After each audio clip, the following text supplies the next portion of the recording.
What's up, everyone? So let's talk about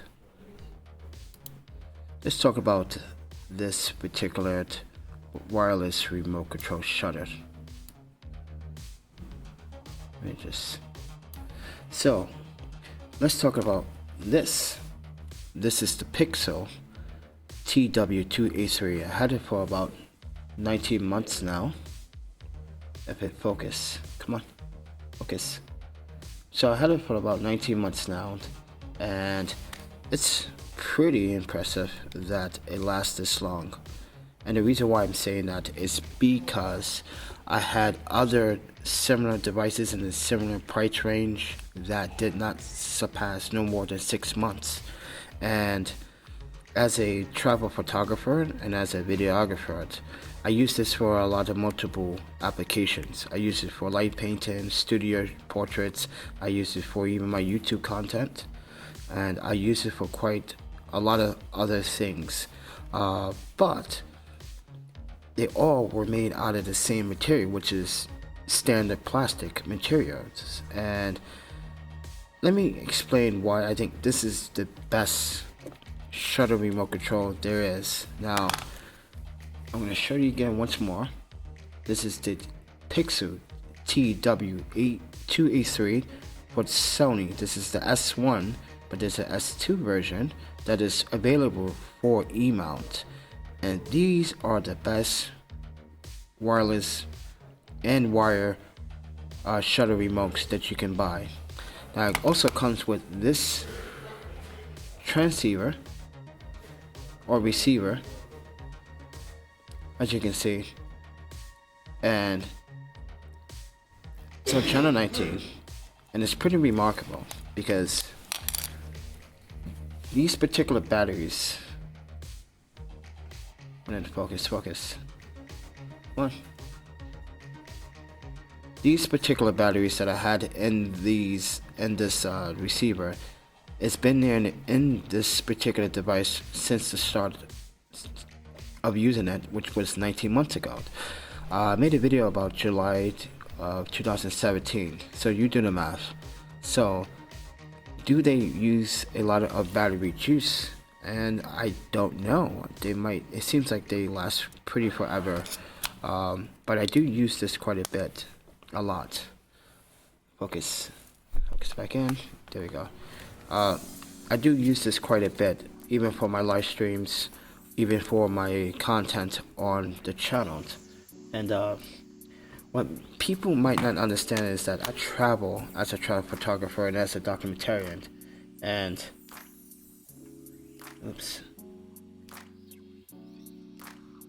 make sure that I pay attention to your the live chat. Alright, so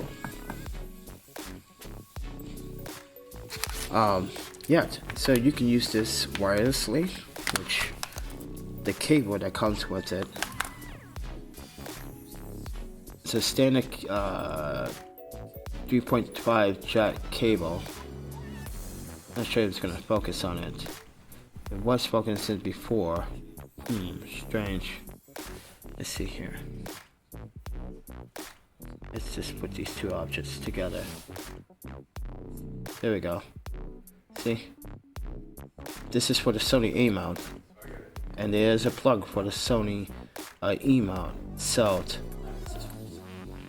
what I would like to do is plug this up into this, and then plug this into the camera.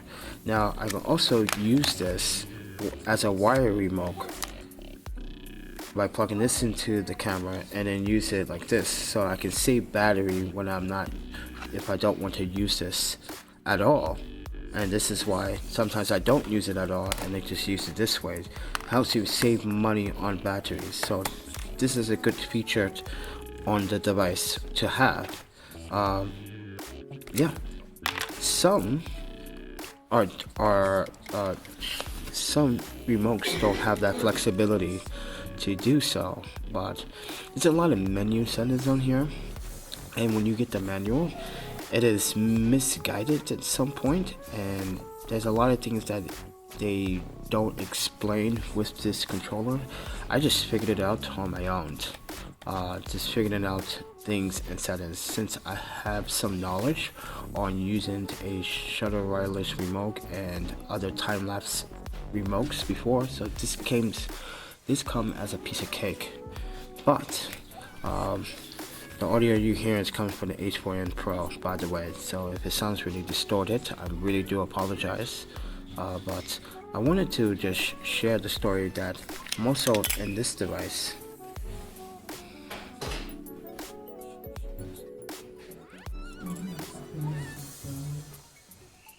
Come on, focus. You can see that I'm using the Duracell Pro cells, which are pretty good. I had these batteries in there for about a year, and pretty awesome. Like I said, I use this quite a bit, and I use this quite a lot. So, and this device has come a long way. So, let's get that focus. Come on, focus. Focus. Wow, camera's having complications focusing today.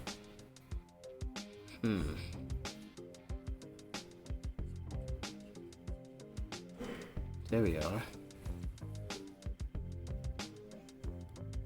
So you guys can see that I'm not choking your chain on anything like that. So, but yeah, this is the best for under $35. For $35, I think this is the best shutter remote that you can buy, wireless and wireless. So you get the best of both worlds. The build quality, on the other hand, might not impress you because it's made out of the standard plastic materials. But like I said before, this is one of the best remotes I have purchased, because I have bought a couple in the past that did not surpass no more than 3 to 6 months. Even the display on the device is still contrasty and sharp, which is pretty cool, because most of the displays on the other devices that I had would die out after like 3 months of use, so I can't see the display or what settings or what feature I'm using. So yeah, I'm very impressed on both actually, so very impressed.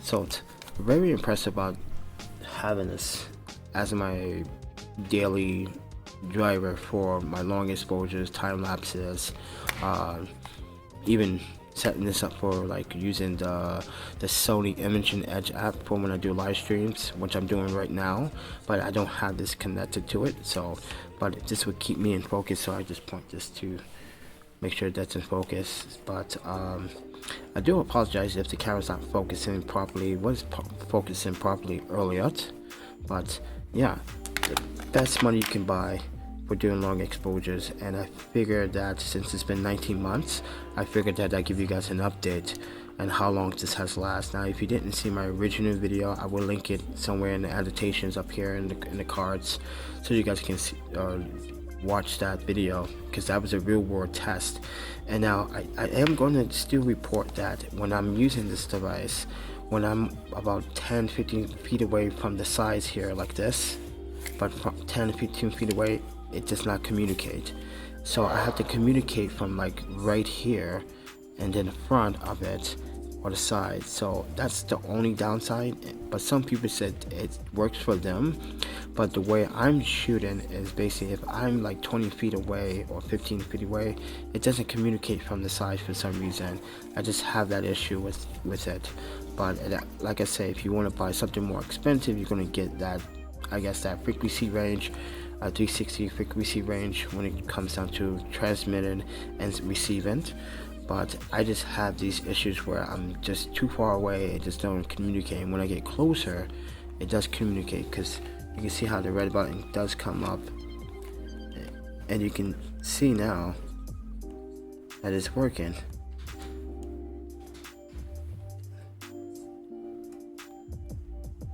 Turn off one light so you guys can see.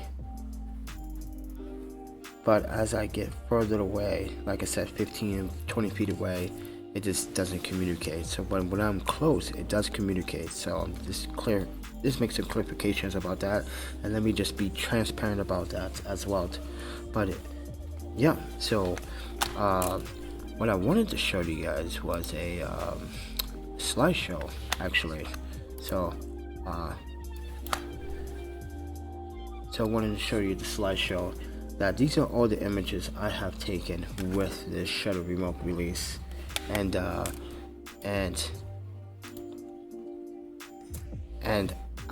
have to say I'm really impressed. Daylight exposure, night photography exposure, doing selfies, which is pretty nice. You know, capturing some day-long exposure, some night photography, some traffic, some light trails, even doing micro photography. It just helps with micro photography. Even fire exposure from long distance, as you can see, I'm way far away. So, and not only that, like capturing moments like this when I'm not in any danger, stay away from the traffic, but have my camera in view. So, yeah, this comes very handy for a lot of things that I'm doing. So, and from these images you can see that I'm using the remote control. You can see the remote control in my hand in this photo. But yeah, so really impressed doing light painting with it, which is pretty cool. And I am going to recommend it to you guys, and I'm going to leave the links down in the description below so you guys can make the purchase. I even do event photography with it, believe it or not. So yeah, and anyways, yeah, so if you guys have any other questions about this, please leave it down in the comments below. Please leave your thoughts and your suggestions.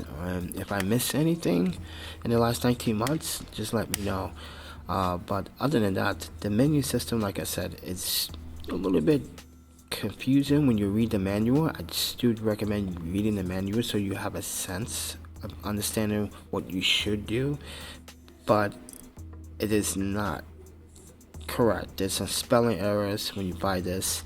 So, and I'm not sponsored by Pixel, by the way, but very good accessories to have, and I think every photographer should have one of these in their backpack. So this has been the 19 months since 2017. It's now March 2019, so it's a long way coming. So it's very impressive with this. So with that said, everyone, thank you for watching, and thank you for subscribing to the channel, and hopefully the audio wasn't too bad. I just don't feel like setting up. I haven't been in the mood since the weekend, so the weekend was not my it wasn't in my favor, that's all. But other than that, guys, thank you for watching. This has been the Pixel the TW-283/S1, which you can get S2. You get the Nikon, Canon, Fuji. Yes, they make it for a lot of brands, so you can just go grab it. It's under $35. This is the best one, and I do recommend it if you on a budget or not on a budget. You still want to save money. This is the best option for you. But with that said, everyone, thanks for watching. Talk to you guys in the next one.